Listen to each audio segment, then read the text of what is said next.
Hello students, स्वागत है आपका वाई स्टडी पॉइंट में। आज हम 11 और 12 दिसंबर की करंट अफेयर्स करने वाले हैं। तो चलते हैं अपने पहले क्वेश्चन की तरफ। हमारा पहला क्वेश्चन है, निम्नलिखित में से किस विधि के जरिए अनुच्छेद 370 को निरस्त किया गया? संवैधानिक संशोधन, राष्ट्रपति आदेश, संसदीय प्रस्ताव, कैबिनेट निर्णय। तो इस क्वेश्चन का राइट आंसर हो जाएगा हमारा ऑप्शन नंबर बी, राष्ट्रपति आदेश के द्वारा अनुच्छेद 370 को निरस्त किया गया था।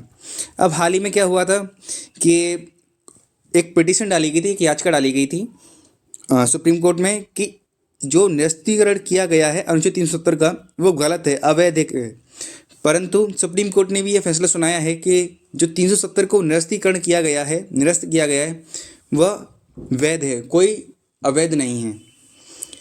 तो हाल ही में सुप्रीम कोर्ट द्वारा 370 के निरस्तीकरण को जारी रखने को कहा गया है। साथ ही यह भी कहा गया है कि यह एक अस्थायी प्रावधान था, यानी कि एक अस्थायी प्रावधान है।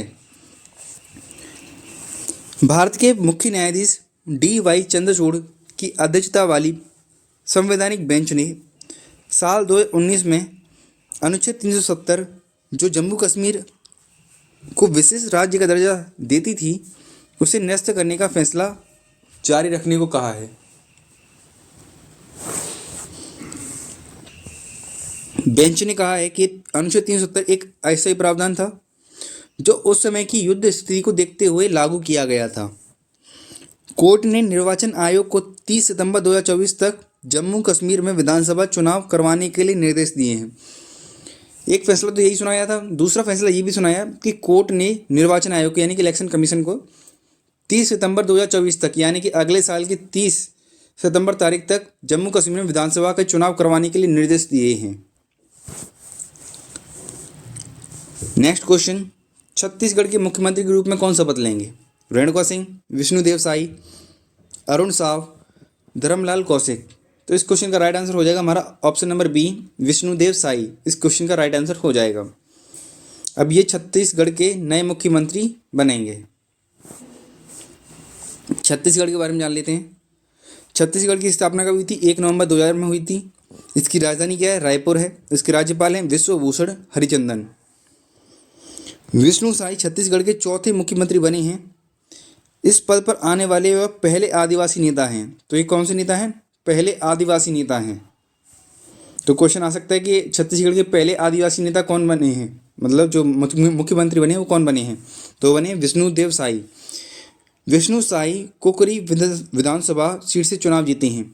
जो कुकरी प्रोविंसी जो कॉन्स्टिट्यूंसी है यानी कि विधानसभा है, वहाँ से इन्होंने अपनी सीट जीती है। बीजेपी ने यहाँ कुल 90 सीटों में से 54 सीटों पर जीत दर्ज की है, यानी कि छत्तीसगढ़ में बीजेपी ने 90 सीटों में से 54 सीटों पर अपनी विजय हासिल की है।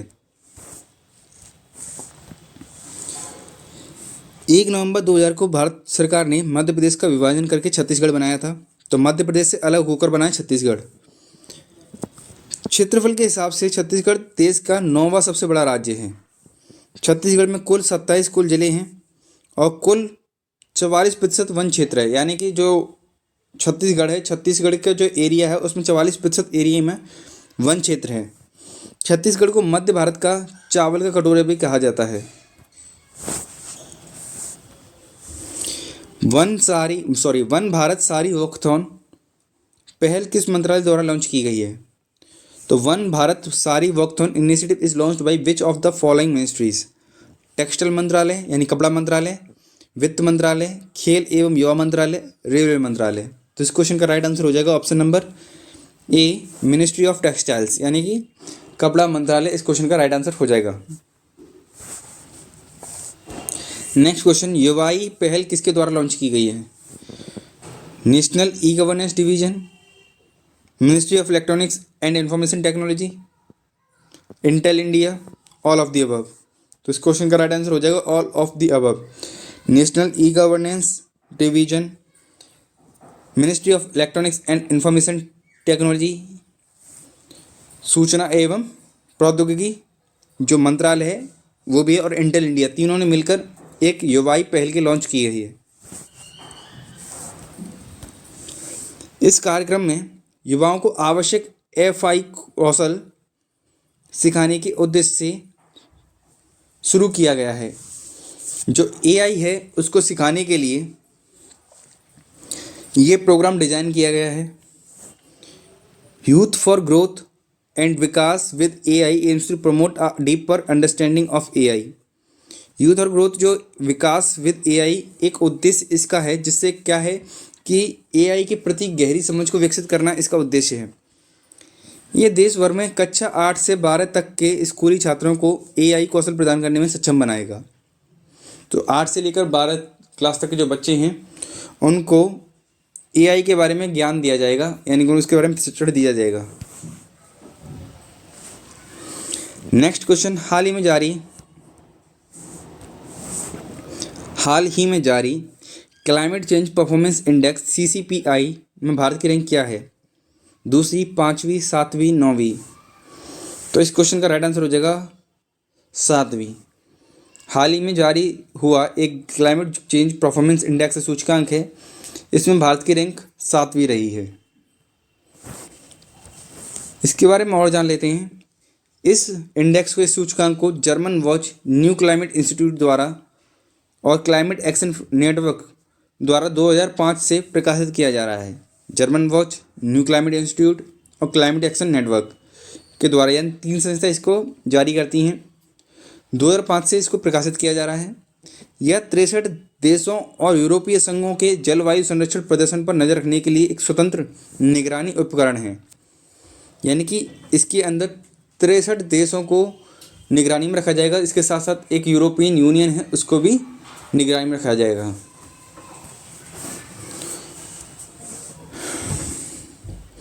इस रैंक में पहला स्थान, दूसरा स्थान और तीसरा स्थान खाली है। चौथे स्थान पर डेनमार्क है, 5वें स्थान पर एस्टोनिया, 6वें नंबर पर फिलीपींस और 7वें नंबर पर इंडिया। भारत की प्रदर्शन की बात करें तो साल 2014 में भारत की रैंक 31वीं थी, यानी कि 2014 में भारत की रैंक 31वीं थी और साल 2023 में भारत 7वें स्थान पर है। भारत अपनी दीर्घकालिक नीतियों के जरिए नवीकरणीय ऊर्जा को बढ़ावा देने के लक्ष्यों पर कार्य कर रहा है। तो अभी भी हमने बहुत अच्छा परफॉर्मेंस किया है क्लाइमेट चेंज से लड़ने के लिए, तो अच्छा परफॉर्मेंस किया अपनी इंडिया ने। भारत की गैर जीवाश्म ऊर्जा स्थापित क्षमता 2030 तक 50% करने का लक्ष्य है, जिसमें कि 44% तक हम अभी तक कर चुके हैं। नेक्स्ट क्वेश्चन, वाइपा इन्वेस्टमेंट कॉन्फ्रेंस यानी कि WAIP इन्वेस्टमेंट कॉन्फ्रेंस किस देश में आयोजित की जा रही है? जापान, चीन, भारत, अमेरिका? तो इस क्वेश्चन का राइट आंसर हो जाएगा हमारा ऑप्शन नंबर सी, भारत। हाल ही में 27वां वर्ल्ड इन्वेस्टमेंट कॉन्फ्रेंस किया जा रहा है न्यू दिल्ली में। नेक्स्ट क्वेश्चन, भारत और दक्षिण कोरिया ने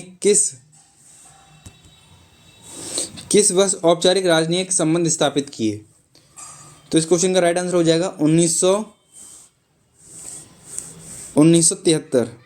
तो इनके अभी जो राजनयिक संबंध स्थापित किए गए थे उसको पूरे 50 वर्ष कंप्लीट हो गए हैं, संपूर्ण हो गए हैं। तो इस अवसर पर दक्षिण कोरियाई जो मंत्री हैं उन्होंने भारत को शुभकामनाएं दी हैं। दक्षिण कोरिया के बारे में जान लेते हैं। दक्षिण कोरिया में करीब 8000 भारतीय रहते हैं। इसकी कैपिटल सियोल है। इसकी पॉपुलेशन 51.8 मिलियन यानी कि 5 करोड़ से ज़्यादा है। ऑफिशियल लैंग्वेज इसकी कोरियन है। करेंसी इसकी वॉन है और प्रेसिडेंट यहाँ के यून सुक यूल हैं। और एक सबसे मेन जो डिग्री चैनल है यानी कि 38 डिग्री पैरेलल, जो कि नॉर्थ कोरिया को साउथ कोरिया से अलग करती है। ये भी याद रखना है आपको, 38 पैरेलल दक्षिण कोरिया को नॉर्थ कोरिया से अलग करती है। नेक्स्ट क्वेश्चन, हाल ही में किस देश ने 2023 का FIH hockey junior world cup जीता है? Argentina, Spain, Netherlands, France? तो इस क्वेश्चन का राइट आंसर हो जाएगा हमारा option number C, Netherlands. Netherlands ने हाल ही में अर्जेंटीना को हराकर यह खिताब जीत लिया है। FIH जो जूनियर वर्ल्ड कप है ये कहाँ पर हुआ है? ये हुआ है मलेशिया में। ये कहाँ हुआ है? मलेशिया में। ये भी आपको याद रखना है। नेक्स्ट क्वेश्चन, हाल ही में किसने Guwahati master super 100 international badminton tournament जीता? तो इस क्वेश्चन का राइट आंसर हो जाएगा हमारा अश्वनी एवं तनीषा। अश्वनी एवं तनीषा की जोड़ी ने सुपर 100 इंटरनेशनल बैडमिंटन टूर्नामेंट जीता है। अश्वनी तनीषा का ये इस वर्ष का तीसरा खिताब है, यानी कि अश्वनी और तनीषा की जो जोड़ी है इसका ये तीसरा खिताब है इस साल का। इससे पहले दोनों ने अबू धाबी मास्टर सुपर 100 जीता था और नांतेस इंटरनेशनल चैलेंज का खिताब भी जीता था। तो ये अब जो जीता है मलेशिया का, sorry, Guwahati master super 100 international badminton tournament जीता है।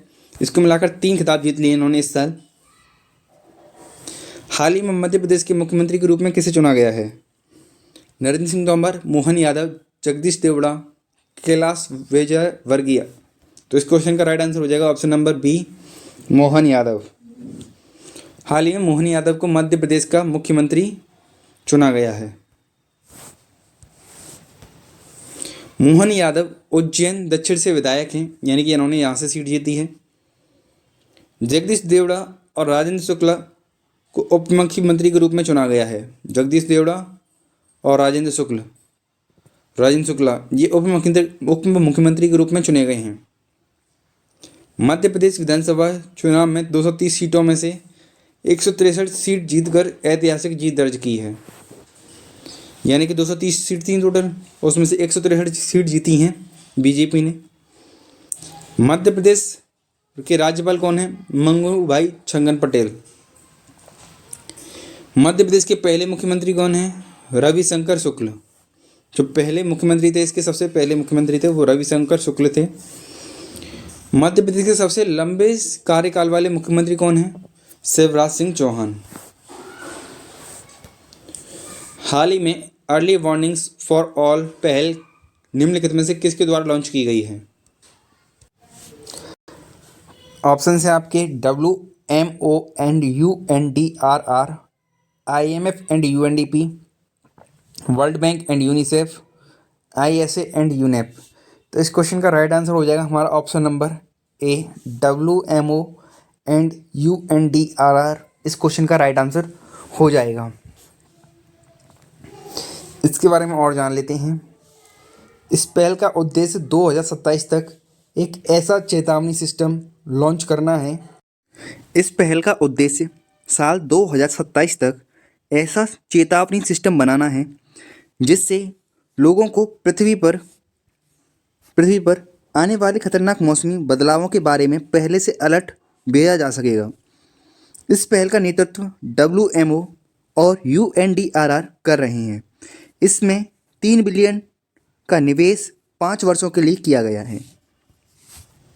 नेक्स्ट क्वेश्चन, विश्व की सबसे विशाल केंद्रित सौर ऊर्जा परियोजना किस देश द्वारा हाल ही में लॉन्च की गई है? ऑप्शन हैं अमेरिका, जापान, संयुक्त अरब अमीरात या भारत। तो इस क्वेश्चन का राइट आंसर हो जाएगा ऑप्शन नंबर सी, संयुक्त अरब अमीरात। हाल ही में संयुक्त अरब अमीरात में विशाल केंद्रित सौर ऊर्जा परियोजना लॉन्च की गई है। अब इसके बारे में थोड़ा और जान लेते हैं। मोहम्मद बिन राशिद अल मखतूम सोलर पार्क के चौथे चरण का उद्घाटन शेख मोहम्मद बिन राशिद अल मखतूम द्वारा किया गया है। तो जो वहाँ के शेख हैं, शेख मोहम्मद बिन राशिद अल मखतूम, उन्होंने मोहम्मद बिन राशिद अल मखतूम सोलर पार्क में इसके चौथे चरण का उद्घाटन किया है। जो संयुक्त अरब अमीरात के राष्ट्रपति हैं, यानी कि जो संयुक्त अरब अमीरात के उपराष्ट्रपति हैं, प्रधानमंत्री और दुबई के शासक हैं। 950 मेगावाट की इस परियोजना में 15.78 बिलियन दिरहम का निवेश किया गया है। तो ये भी चीज़ें आपको याद रखनी हैं। नेक्स्ट क्वेश्चन, मेरा गांव मेरी धरोहर प्रोजेक्ट किस मंत्रालय के द्वारा लॉन्च किया गया है? सांस्कृतिक मंत्रालय, वित्त मंत्रालय, कोयला मंत्रालय, जन संसाधन मंत्रालय। तो इस क्वेश्चन का राइट आंसर हो जाएगा ऑप्शन नंबर ए, सांस्कृतिक मंत्रालय। नेक्स्ट क्वेश्चन, हाल ही में चर्चा में रहा माउंट ओलावन किस देश में स्थित है? Japan, Mexico, Papua New Guinea, Cuba. तो इस क्वेश्चन का राइट आंसर है option number C, Papua New Guinea. हाल ही में पापुआ न्यू गिनी में माउंट ओलावन एक्सप्लोड हुआ था। नेक्स्ट क्वेश्चन, हनुक्का त्यौहार किस धर्म के अनुयायियों द्वारा मनाया जाता है? जैन धर्म, ईसाई धर्म, यहूदी धर्म, बौद्ध धर्म। तो इस क्वेश्चन का राइट आंसर हो जाएगा आपका ऑप्शन नंबर सी, यहूदी धर्म। जुदाइज्म जो एक सेक्ट है, धर्म है, उसके द्वारा हनुक्का त्यौहार मनाया जाता है। इसमें जैसे हम दिवाली पर कैंडल वगैरह जलाते हैं, दिए वगैरह जलाते हैं, ये भी अपने त्यौहार पर कैंडल जलाते हैं अपने जो इनके जो नेक्स्ट अब्राहम आने वाले उनके लिए। बायो फोर्टिफिकेशन का मतलब क्या होता है? खाद्य फसलों के स्वाद को बढ़ाने की प्रक्रिया, कृषि उत्पादों की सेल्फ लाइफ को बढ़ाना, खाद्य फसलों के पोषण मूल्यों को बढ़ाना, फलों और सब्जियों के आकार और उनकी दिखावट को सुधारना। तो इस क्वेश्चन का राइट आंसर हो जाएगा option number C, increase the nutrition value of food crops. Next question, दिग्गज अभिनेत्री लीलावती ले मुख्य रूप से किस भाषा में फिल्में बनाई हैं? तमिल, तेलुगु, भोजपुरी, कन्नड़। तो इस क्वेश्चन का राइट आंसर हो जाएगा ऑप्शन नंबर डी, कन्नड़। ये कन्नड़ फिल्म इंडस्ट्री की एक जानी मानी अभिनेत्री हैं लीलावती। इन्होंने काफ़ी और भाषा में भी काम किया है, परंतु इन्होंने कन्नड़ भाषा में ज़्यादातर फिल्में बनाई हैं। नेक्स्ट क्वेश्चन, हाल ही में चर्चा में रही कोया जनजाति किस राज्य से संबंधित है? केरल, आंध्र प्रदेश, तेलंगाना, कर्नाटक। तो इस क्वेश्चन का राइट आंसर हो जाएगा आपका option number B, Andhra Pradesh. ये कोया जनजाति आंध्र प्रदेश से संबंधित है। कोया जनजाति ने हाल ही में अपनी पारंपरिक बांसुरी परमाकोर को बनाने के लिए बाइसन हॉर्न का उपयोग बंद करके, यानी कि जो भैंसे का सींग होता है उसका उपयोग ना कर ताड़ के पत्तों से बने एक वाद्य यंत्र को अपना कर एक अनुकरणीय बदलाव किया है। नेक्स्ट क्वेश्चन, किस संगठन ने दुनिया का पहला व्यापक AI नियम तैयार किया है? यूरोपीय संघ, विश्व स्वास्थ्य संगठन WHO, विश्व व्यापक विकास।